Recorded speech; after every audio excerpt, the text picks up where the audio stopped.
Well, Marjorie Taylor Greene has done it again, found a way to escalate her rhetoric even further, hit a lower rock bottom, and spew dangerous, dangerous rhetoric.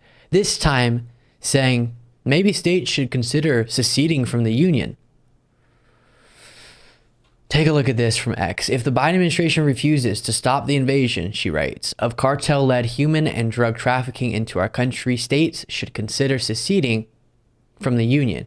From Texas to New York City to every town in America, we are drowning from Biden's traitorous America Last border policies.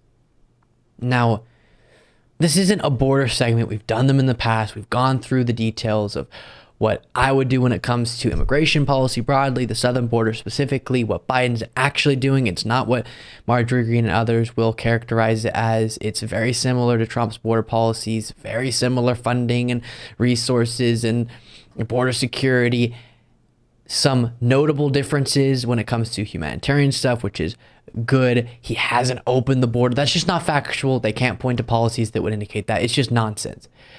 But it actually serves to distract from real conversations about real solutions. As I've gone through there, she mentions human trafficking and drug trafficking, real problems. So stop lying about the cause of them or about the handling of them, because Biden's administration has been trying to address, I'll note, not as successfully as we'd want, just like under the Trump administration and Obama administration. We want this to be further addressed, and these problems can spike for all these different reasons, and we want that to absolutely be focused on. But we can't do that if people are being dishonest, acting as if the Biden administration is going, yeah, come on, human trafficking. Obviously not, or opening the border. It's just not accurate, and thus distracting from an honest conversation, and it's driving me crazy. But she has been calling for, and to go back on that for a second before proceeding, the reason she's wording it that way is it feels a little bit too far to just say secede. And so she'll say something that she's never going to pretend Biden's doing correctly. She's never going to say he's handling the border correctly, even if border crossings dropped or whatever. And again, if you're curious as to Biden, border, me, policies, all that, I've done deeper dives in the past. But she has to have a condition that she'll always say he's doing wrong, and then because he's doing it wrong, that's why states have to secede, which it's ridiculous for so many different reasons, as we'll continue to go through. She's been saying this for a while. This was on Twitter previously. We need a national divorce, she wrote. We need to separate by red states and blue states and shrink the federal government. Everyone I talk to says this, from the sick and disgusting woke culture issues shoved down our throat to the Democrats' traitors, America Last policies. We are done. But I will note that previously she said it's a national divorce. It's not a secession, as was articulated here. If that is the direction that we're going in. Well, I've used the term national divorce, and my words got twisted around. I used national divorce for a reason, because that's a court process. That is a legal process of dividing. But I did not want it to be mixed up with civil war or secession, and I'll tell you why. And we don't need to hear why, because now she's using the term secession. That's what she's saying. And again, she's going to say that the condition that she laid out there in relation to Biden and human trafficking, that he's refusing to do anything about those things, no matter what. She's going to say that. So then the only relevant part is the second half. States should consider seceding from the Union. And I want to say this part really calm, because I feel myself wanting to get really riled up about this. But I've had people, and I very much appreciate the kind words, comment a lot and write into the show saying one of the things they like about my show and the reason they watch is because I'm calmer than a lot of what's out there. And I'm not shouting all the time, and I don't get super hyperbolic, even if I have fun and obviously expressing my views strongly, not making every single show feel like you're tense the entire time. So I do try to do that, I promise. But here, not hyperbolically, only in a very just clear and obvious sense. When she calls Biden traitorous, alluding to states seceding from the Union and wording it in such a way that's obviously you encouraging that idea, that is the traitorous stance. You are an elected congresswoman and choosing with all of the historical precedent associated with that word, secession. You're choosing to put that out in the world and to encourage that.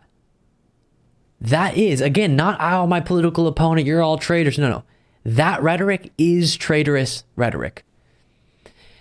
And it's terrifying because, again, secession, that word, absolutely violence associated. Violence. You don't have, as she will try to justify it later on, I'm sure, no, I'm talking about a peaceful secession. She's referencing the violent historical record when it comes to that word and choosing to make that reference. And that's horrifying. And she has power and is even more influential than most Congress people with her association with Kevin McCarthy and her voice within the MAGA movement. And so this is real stuff. And again, I don't actually get super bogged down most days talking about politics because of some defense mechanism I have to kind of approach everything in a more lighthearted manner. But here, you can't. It's sad. And I will say, people who aren't on board with traitorous rhetoric such as that choose the prioritization of America as one and trying to figure out, with that as the assumption, how do we move forward as one despite all of our differences? And I talk about every single day on this show my massive differences with especially MAGA Republicans. And I would never use that as justification to call for what she did. Or she's not calling for it, but alluding to it and obviously encouraging it. Never.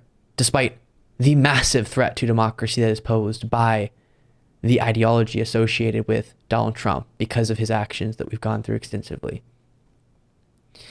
And yet still, that would never cross my mind as the solution. Our priority should always be,